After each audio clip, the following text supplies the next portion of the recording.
Hey folks, Dust here, and the Roster Mania conversations continue as we have finally found out what Falcons has been up to over these last few months in order to finalize a roster for the 2025 season.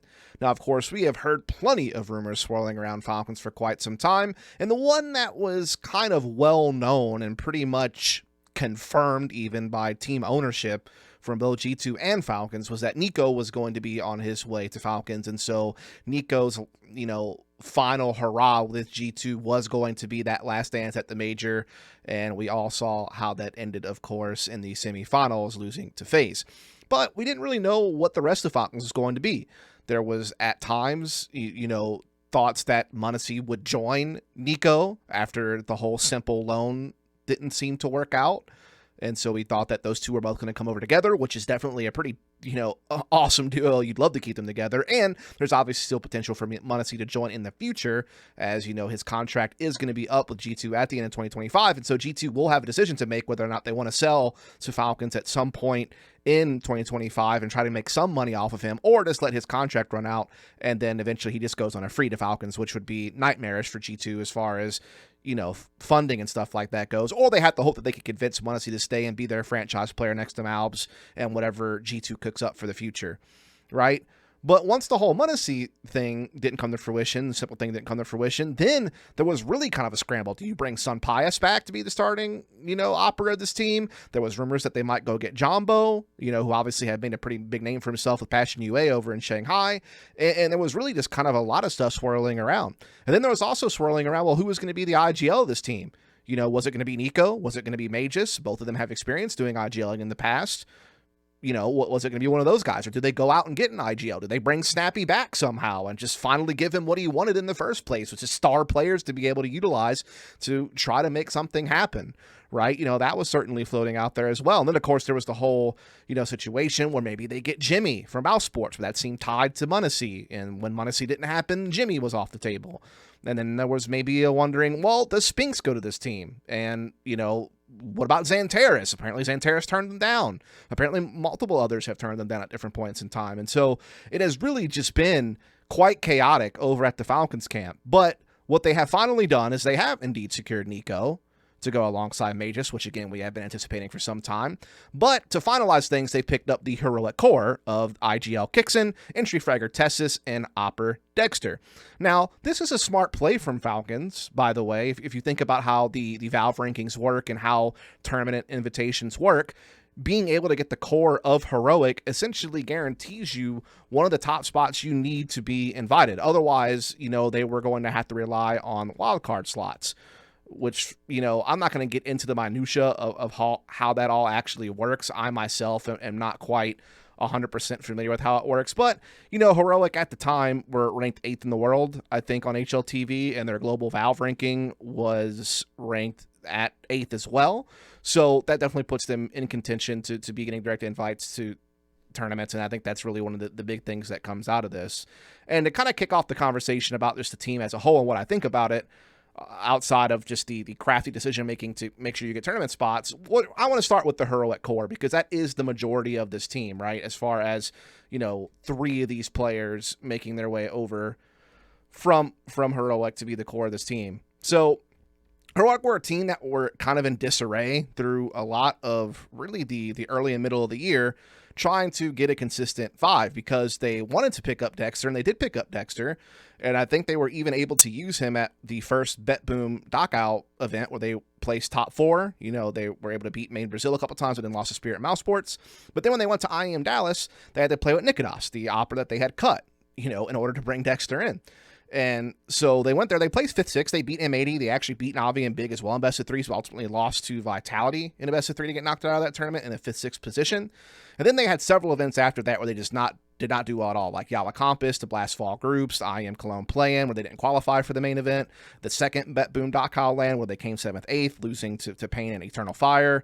And throughout some of these events, they had saw their coach stand in for them in the Blast Fall groups, so that was kind of nightmarish. Obviously, the Yala Compass was a best of 1, so weird format, so not really going to get to that too much. The Cologne Play-In, they played versus Made in Brazil with Waro 2K, but then they were able to get degster in later in the tournament. and, had a win over 3D Max within a close loss to Furia to get knocked out of that. They're losing that Made in Brazil game when they had World 2K standing in. And then, things just didn't go well at EPL Season 20 as well, as they finally solidified their roster with degster as the firm fifth of the team. They lost games to Nip and Sangal, beat them later on in the tournament to get revenge, also beat Virtus Pro, but ultimately got knocked out by Made in Brazil to finish in at 9th, 12th place. So Heroic for a time there was really struggling, and part of it was a revolving door roster situation, and also part of it was that degster, prior to coming onto this team, had basically not played for a year. He had a very similar layoff to what Simple had before he stood in for Falcons, where he didn't play, I believe it was from like May of 2023 until he got picked up by this team in May of 2024, so a year hiatus from playing Counter-Strike, and obviously was late to coming to CS2 in general. So there was a lot going on there, a lot of moving parts. But Rio, everything seemed to kind of come together for the squad. They placed top 4. They beat Vitality in a best of 3 and G2 in a best of 1 to get there. They ultimately lost to Navi in the semifinals. Then they went to the Elisa Masters Espu event, where they wound up losing to Ents in a best of 5 in the grand finals, but Ents just seemed in like some weird magical form with their new lineup at that event. It was just kind of like a crazy, wild experience. So yeah, you would think Heroic should probably win that after what they did at Rio, but whatever. They take second, they lose to Ents. But then they go to TWC and they actually qualify for the LAN event, beating Legacy, NIP, and Fnatic in the online portion. Once they get to LAN, they beat OG, but then lost to Mongols in a best of 5, 1-3, though it was a pretty tight series. They won one of the first 2 maps. The Anubis game was 11-13, but they did lose to Mirage pretty heavily in the concluding map of that series. But another second place finish under their belts after Elisa Masters and a 4th at Rio. So trending upwards as far as results are going. Then they get to Shanghai, and in the RMR, they do quite well. They go out 3-1. Their only loss was to Big. They beat Power Vision, NIP, and then they beat Passion UA 2-1, which, of course, Passion UA was a team that was giving a lot of folks trouble in Shanghai. They ultimately qualified for the major in their own right. Obviously, kind of had a little bit of a Cinderella story in that regard. And then Heroic, because of their Valve ranking, were actually able to skip the opening stage and go straight to the elimination stage of the major. And once they were there, they won their opening best of 1s against Big and FaZe. They lost the Mongols once more after losing to them in the finals of TWC. But then they were able to kind of fight their way back after a loss to Spirit. They meet Navi 2-1 in the concluding series. The reigning champions, a Navi team that had, prior to the Blast World Finals, had made 6 finals in a row and won 3 of them. They were looking like the top team. We thought Blast World Finals was kind of just an anomaly. But Heroic are able to get the better of them in this game, beating them on Mirage, a map that used to be Navi's best map, became a burden for them. And then even Ancient was another very hot map for Navi that Heroic were able to beat them on. So this was a very legit win in order to get into the playoffs. And in the quarterfinals, they drew G2, a team that some had winning the whole damn thing just because of how much talent they have. And they won the opening map in the series on Ancient, lost to Nuke, and then we go on to Mirage, and that was a grueling game. It winds up going into overtime, and G2 just squeak out the win thanks to a crazy performance from Malbs in particular. It was obviously Niko who had the crazy performance on Nuke, particularly on that CT side. I think there was like only 2 rounds the entire CT side that he didn't have a kill, and he had like 6 3Ks or something like that. So some pretty heroic performances, no pun intended, from the stars of G2 to ultimately knock Heroic out in the quarterfinals of the major. But still, all in all, when you kind of take a look at Heroic, I mean, their last few months of the year were fantastic. 4th at Rio, again, 2nd at Espu Masters, 2nd at TWC, doing well in the RMR, making it to the top 8 in the major. Like, this was a great finish. And this is one of the teams that I was really looking forward to going into 2025. Like, if they could keep this 5 together, they had a good balance. Like, you had Kyxsan, who was a fantastic, IGL, in my opinion, great tactician. Also had pretty good entry stats for an IGL. You had TeSeS, who was a good role-playing, just kind of entry fragging rifler or aggressive rifler to kind of set up Nertz. Nertz was just this star rifler who could at times entry, but at times could aggro lurk, could at times just be a playmaker, in solo roles, could kind of just be all over the place, like the Swiss Army knife rifler of the team and just a superstar level player. Then you had degster, who eventually found his footing as an opper and looked like he was kind of heating up as the, final months of the year went on, and even throughout the course of the major, he really heated up between the RMRs and the actual elimination stage and playoffs and things of that nature. Very, very strong op by the end of things, and it seems like he's on the right trajectory. And then, of course, Shush is just kind of quietly in the back, being a great supportive element, being a great anchor, being just a solid piece of the team. Definitely no, knock to Shush at all, although he is one of the ones that's going to be left out alongside Nertz, who is rumored to go to Liquid at this point in time. And so it is these three coming on.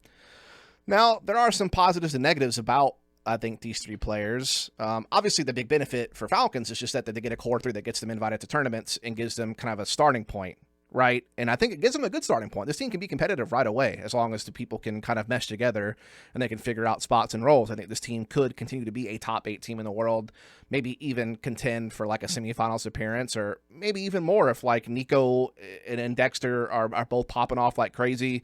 Then this team could do some really cool stuff. But it's also very possible that at some point degster gets replaced by m0NESY when he becomes available.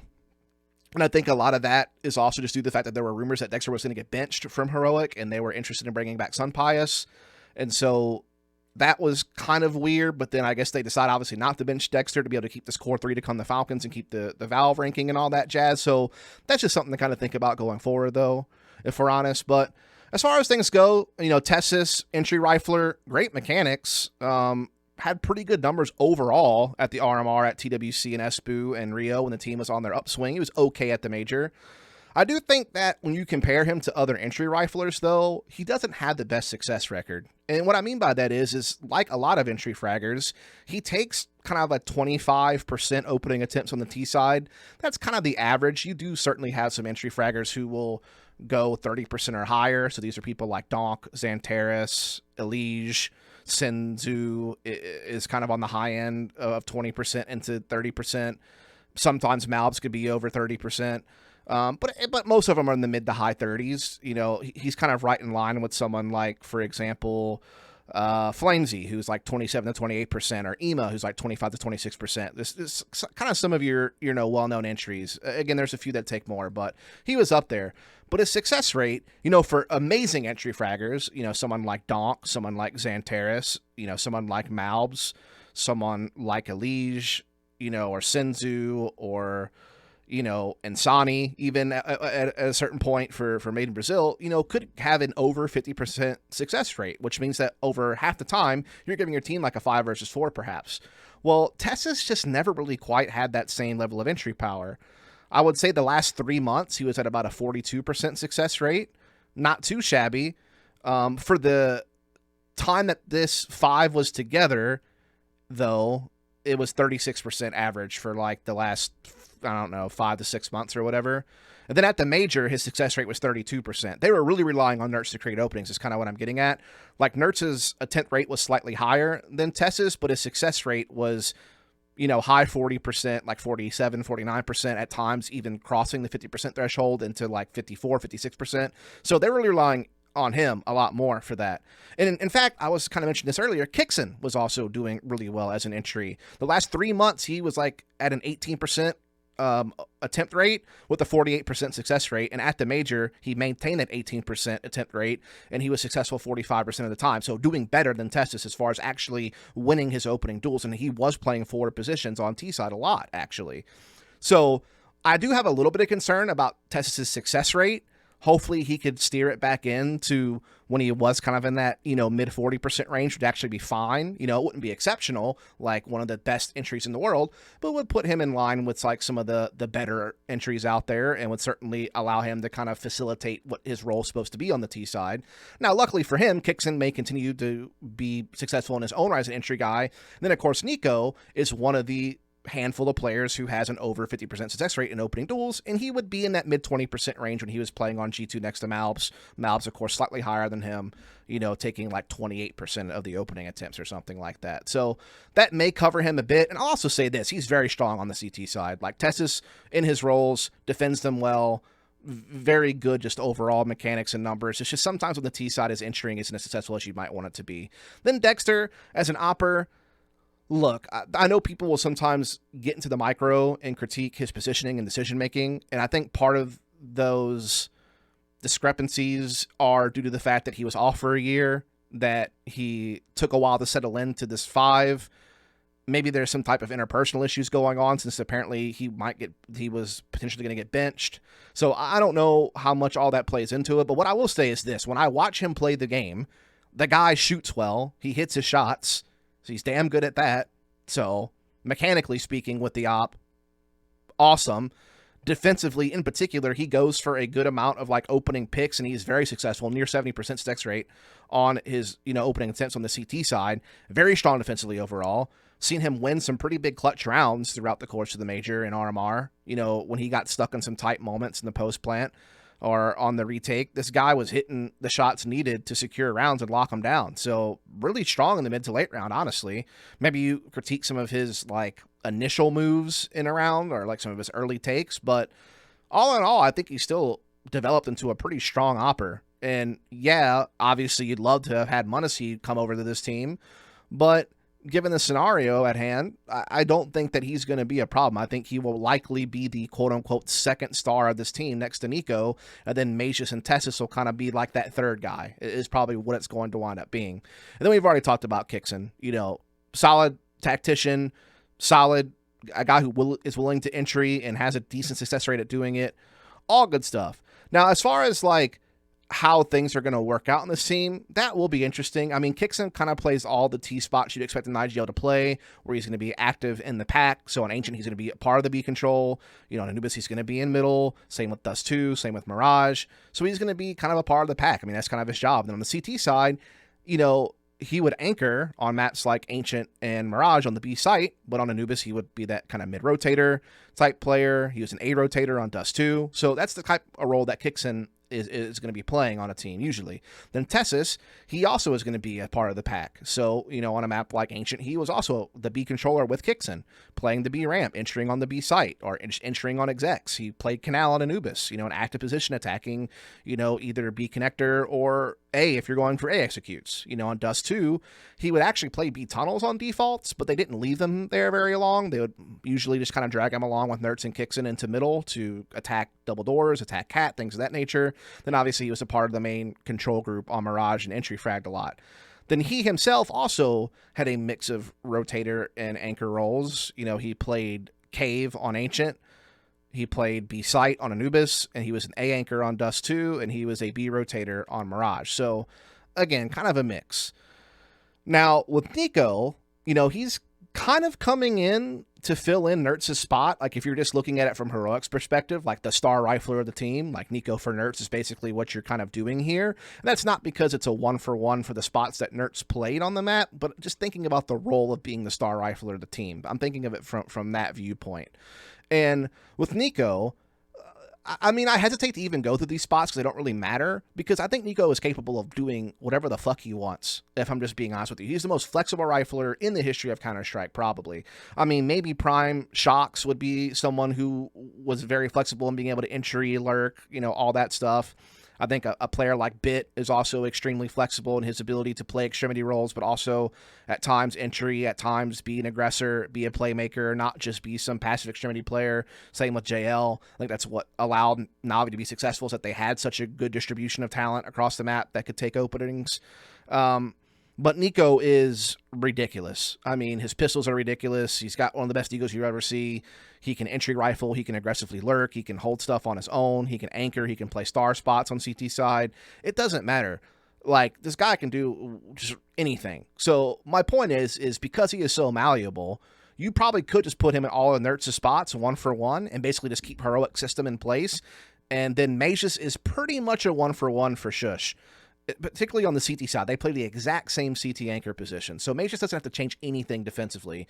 He may have to change a couple of his T side spots he's used to playing from Falcons, but Falcons was in such a mess, and Magisk has been playing solo spots his whole career on T side that I really don't think it's really going to matter that much. But if you want to get into it, Niko was a B controller on Ancient, so that would be TeSeS' spot.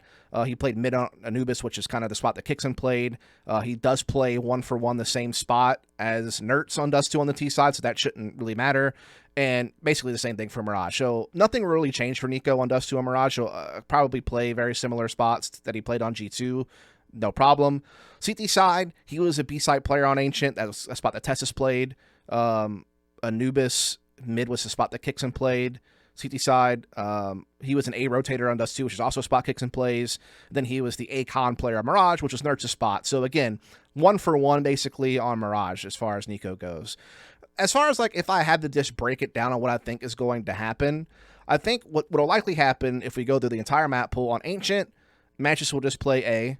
If they wind up playing Ancient, I think Magisk will just be the A player, just like Shush. That nothing's going to change there. It'll be either Niko or TeSeS at middle, the other on the B side of the map with Kyxsan being a B controller. That's probably what's going to happen, like as far as the default setup goes. And then on the CT side, Magisk was an A player. That'll stay the same. One of TeSeS or Niko will play middle, and then the other will play on the B side of the map with Kyxsan being the cave player. That's probably what's going to happen. Or maybe Kyxsan plays B site and you stick Niko or TeSeS in B cave and let them be kind of like a star in that cave position. That very well could be possible. On Anubis, this is going to be one that's a little more interesting because no one on this 5-man unit plays B, like outside B on T-side Anubis. That was a spot that Shush played and Hunter played for Heroic and for G2. And Magisk is an A extremity player when he played on Falcons. And that was actually the spot Nerds played. That was like one of the few extremity roles that Nerds played default on. So that one will be a little bit more interesting. I guess TeSeS will maybe be the one that plays outside B. That way Niko can play middle. And then Kyxsan maybe plays Canal, or maybe Niko plays Canal and Kyxsan plays middle, and then you just keep Magisk playing outside A. I'm not really sure. There's going to be some give and take there. CT side, though, you'll probably have TeSeS continue to play B. You'll either have Niko or Kyxsan play B connector. The other will play middle, and then Magisk will be the A anchor, would be my guess. Dust 2, TeSeS and Magisk will probably have to play the extremities here. TeSeS did play B tunnels in the past anyway on Heroic, but that was Magisk's role on Falcons. If I had to guess, they'll keep Magisk in B tunnels. They'll probably put TeSeS at long A. That's the more active extremity position on Dust 2. And then you have Kyxsan and Niko as kind of like your mid duo. Or maybe they just bring TeSeS along. Who knows? Doesn't really matter. On CT side, it'll be Magisk being the B anchor. Nerds and Kyxsan and Niko will be the rotators. Not sure who will be which side. Again, Nerds was the B rotator, but Niko was an A rotator, but that's Kyxsan's role. So we'll see. But they'll both be rotators. That's what matters. And TeSeS will be the A anchor, as he always was. Inferno, it'll be different because that was not a map that Heroic played. And obviously G2 did, and Niko was very good on it. But I don't really know if they're going to keep Inferno their ban from the core of Heroic or if they're going to change it because obviously G2 didn't play Vertigo. Heroic did play some Vertigo, but not a lot. They only played it a handful of times, so that'll be interesting to see where they go with that. And then as far as Mirage goes, I think Niko can pretty much just be a 1-for-1 for Nerds on the T side, being kind of a roamer who can go from B to underpass or attack window, attack middle, help entry with TeSeS and Kyxsan on sites, and then you'll just have Magisk be the A extremity player. Kyxsan and TeSeS will continue to be kind of an entry duo, and then Kyxsan will keep his B anchor spot on CT side. TeSeS will continue to be a B rotator. Niko will be the A con player. Magisk will be the A anchor. I mean, it's a 1-for-1 on CT side for everyone. Nothing's going to change there. Nuke, a little bit tricky. Magisk should be the lobby player, and then one of TeSeS and Niko will be the main yard player. The other will be the secondary yard player. Kyxsan will keep his same role. So that's probably how T sides are going to roll out. And then on the CT side, TeSeS and Magisk are both ramp players, so I'm not sure who will get it, but the other will just play upper. And then Niko will play yard, as Nerds did. And then Kyxsan will probably keep his spot playing like A door and assisting outside, if I had to guess.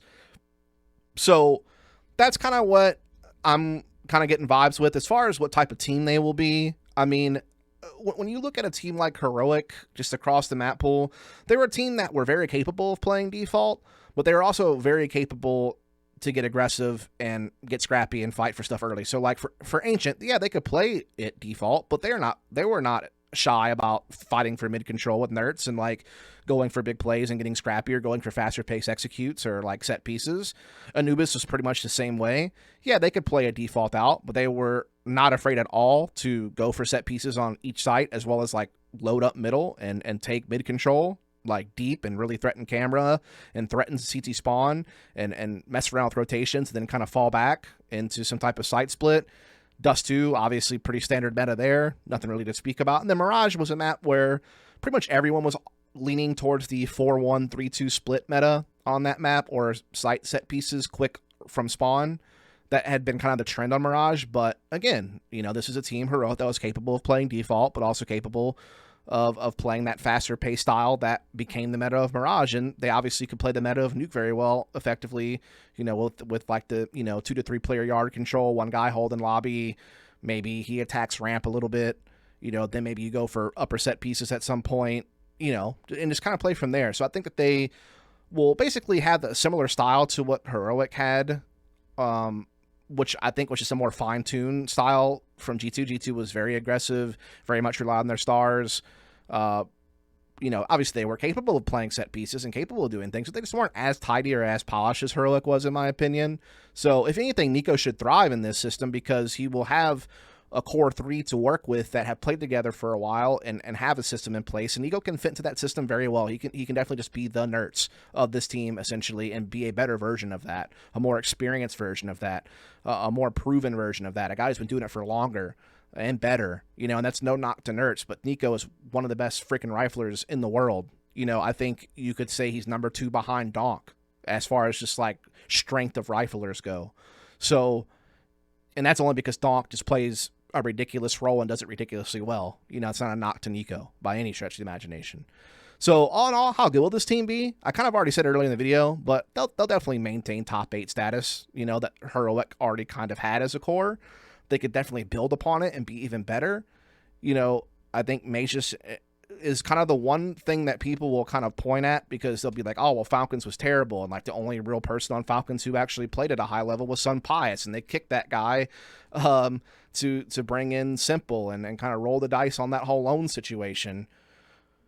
But in all honesty, I don't think Magisk is going to be bad on this team. I think now that he's going to be in a more stable environment, I think that this guy could be really freaking good. I mean, I think he was Falcons' second best player after Sun Pius. If you look at that lineup that they had before, you know, they brought in Simple to trial or whatever the case may be. Like, I do think he was essentially number 2. I mean, maybe at times Dupree played well enough to have that number, but I think Magisk would definitely be the main guy for me in that regard. And again, when he was in a more stable situation on Vitality at the end of 2023, he was a fantastic player. So I don't see why he couldn't go back to being that level. I think he could easily be a similar level to Shush, if not better than Shush, or at least as good. Like, I think that's going to be a fine 1-for-1 in my opinion. I think Niko will be a stronger version than Nerds, and then that's no knock to Nerds. And then everybody else just kind of stays the same, right?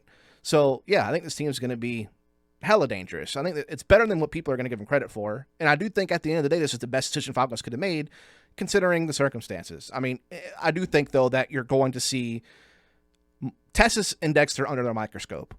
Just because they already were talking about benching degster, so that's going to not go away by any means. That might even make things a little awkward, but maybe they can just all put that aside and be fine.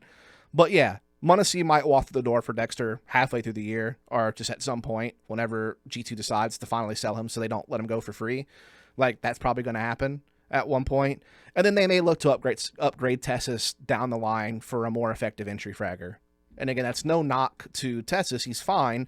But when you have star entries out there like Donk, like Xantares, like Malbs, like Elige, like Senzu, you know, like Flames, like Insani even, I'd even put him in that role. Eventually, you are going to maybe look to upgrade that spot if TeSeS continues to struggle with his success in opening duels on T side. But he's still a very strong mechanical player, very strong defensively, and still does a good enough job on T side to where it shouldn't be that big of a problem. And so that's where I'll kind of leave it. I think this team should be definitely a contender, one to keep an eye on. Falcons finally have, I think, a functional team going forward, and then they can just kind of upgrade pieces as they need to from this point forward, and they'll only get better and better probably with the amount of money that they have. And there you have it. Maybe you're not going to like that because you don't like Falcons, but it is what it is. This is the reality that we live in now. So hope you enjoyed this video. If you did, please like and subscribe, leave a comment, and I'll catch you on the next one.